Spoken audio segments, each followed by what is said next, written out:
Hey folks, and welcome back to Glenn and Adrian's Rock Talk. That's Adrian. And that's Glenn. And today we're going to return to the band Genesis, who we only sporadically take a look at, even though it was one of our favorite bands early on. Like in the 80s, we really got into the early 70s stuff that they were doing with Peter Gabriel and Steve Hackett. And we're still fans of that stuff. But we had seen most of the material that had come out video-wise, so that's why we haven't featured them all that often. But we did find a few clips that we hadn't seen before.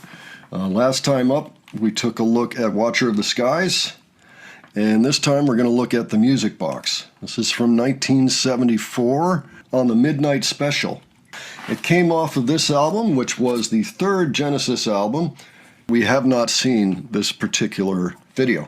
So this is from January 25, 1974. This is probably still them touring on Selling England. So Adrian, any thoughts ahead before we get started?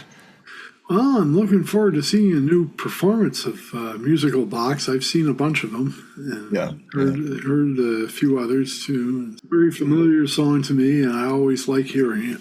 All right, well, let's go ahead and take a look at what they do with this.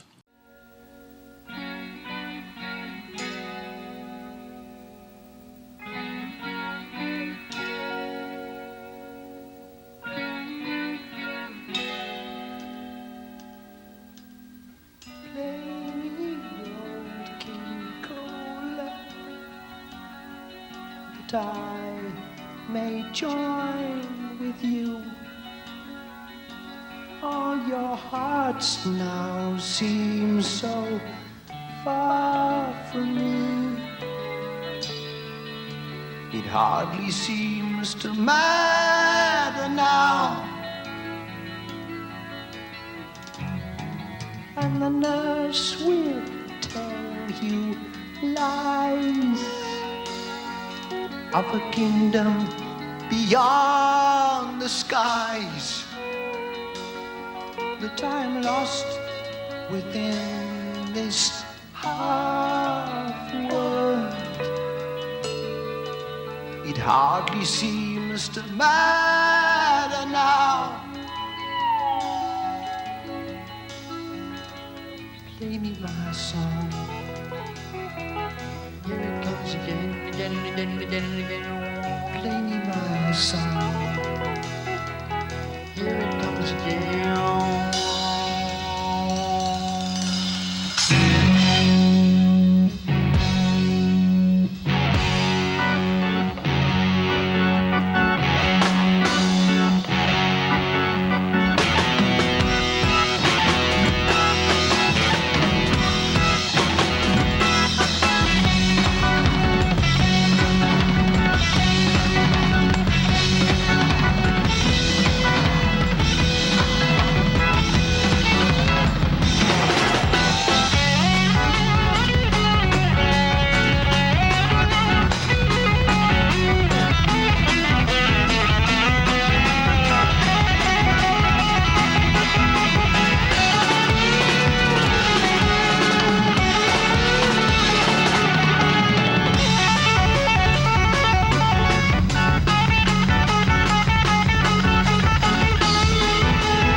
And he called his fiddlers three.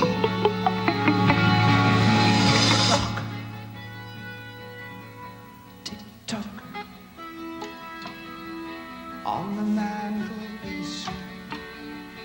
And I want, and I feel, and I touch, and I know.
She's a lady, she's got time.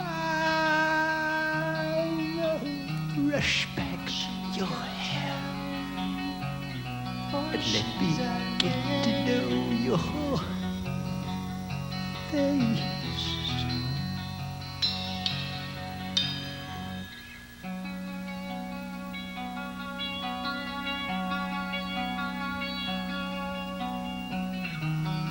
She's a lady, she is mine. Oh, brush back your hair and let me get to know your flesh.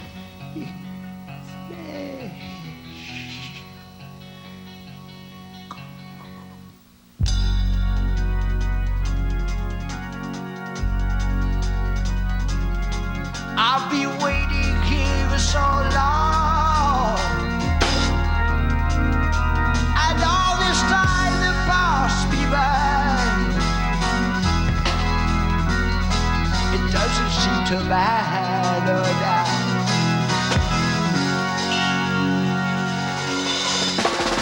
You stand there with your fixed expression, casting doubt on all I have to say. Why don't you touch me, touch me? Why don't you touch me, touch me, touch me? Now, now, now, now, now. Now, now, now, now, now. Now, now, now, now, now. Now, now, now, hey. Now, now, now, hey.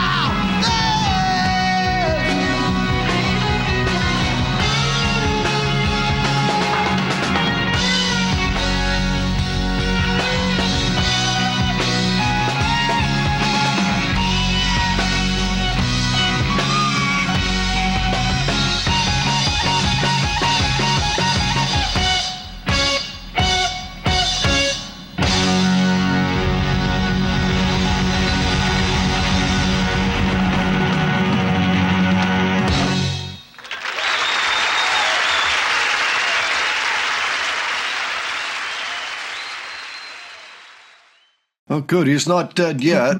Best produced performance of this song that I've seen. Best performance of this song that I've seen. Of course, that's Phil Collins on the drums before he becomes the lead singer and becomes, the big pop artist of the 80s.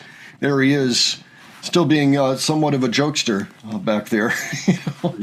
You can hear his personality as he's doing his backing vocals, Play it once again. He was doing that, which I thought was funny. I can't help but wonder sometimes with these performances, they're so good sonically, but the visual aspect that Peter Gabriel brought to it, I think that the timing was just a little bit off. At this point, you see those things, and these days they look super creepy, really, a lot of them. Like even the colors he picked to paint his face with, and of course that old man mask. Yeah. But you have to wonder, it was only about 20 years later that special effects got pretty good and you could do computer-based things. And I just wonder if he was an artist today and he was telling the same stories and they were coming up with this music, what it would look like. It would probably be much cooler looking. Like they were kind of ahead of the curve on telling stories via a rock band, especially on a budget, back then. But these days you can have an amazing visual display going on. You could have something telling the story behind you. You could have better props to use and all that. And I feel a little bad for Peter Gabriel because I feel like that's the one thing about these early Genesis performances is they look a little funny sometimes. You look at them and it's just like, whoa, It's like walking into like an antique dollhouse, or not dollhouse, but like doll shop or something where they're all looking at you and it's like dolls from the 50s and things, like when the Easter Bunny used to be really scary looking, that kind of thing, way back in the day. Anyway, that's just kind of an aside. He had the ideas and of course it made it into the music and the music is spectacular. It's just, I wonder sometimes if that is part of why people don't often see these early clips of Genesis. You know, you really kind of have to dig for them, and then you have to kind of make concessions because it's a little weird looking sometimes, you know. I know that Phil didn't like them. He didn't like all the visual stuff Peter was doing and the costumes and things. But, you know, that's just Phil. Oh, this is, one thing I was wondering, too, is how did Tony get that mean sound out of his keyboard? He's got so many keyboards up there. He's got a Wurlitzer or a Rhodes. I think it was a Wurlitzer, but I'm not positive. Yeah. One or the other. He had a B3. He had a Mellotron. So, I mean, those three things are big back in the day. You know, they're all huge. The Hammond alone is 400 pounds, and the Mellotron, they're pretty big, too, as I understand it. Yeah, it must have been a pain to try to get all that stuff on the stage and everything. So you got to wonder how many other things he had. I know at some point he got a Moog or something like that, and, you know, he uses that in the cinema show for that solo. So he probably had that there, too.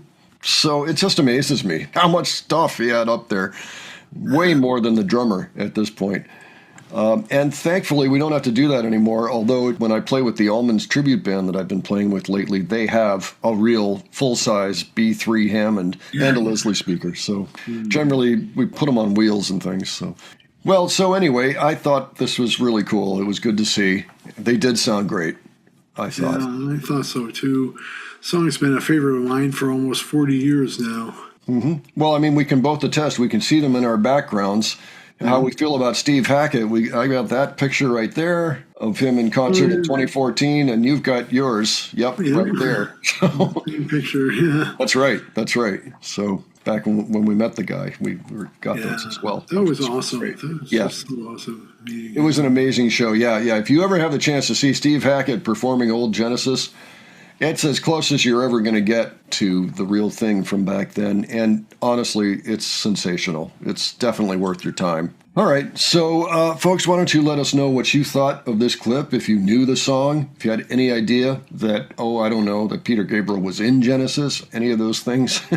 Let us know your history with the band and what you knew about the music. And if this was new or not, any of that stuff. Would be really interested to hear about it. And if you have suggestions, you can leave those below as well. And if you enjoyed this video, please give it a like. And if you enjoyed our presentation, please subscribe. All right. Thanks so much for joining us, and we will catch you on the next one. All right. Take care, folks. See y'all later.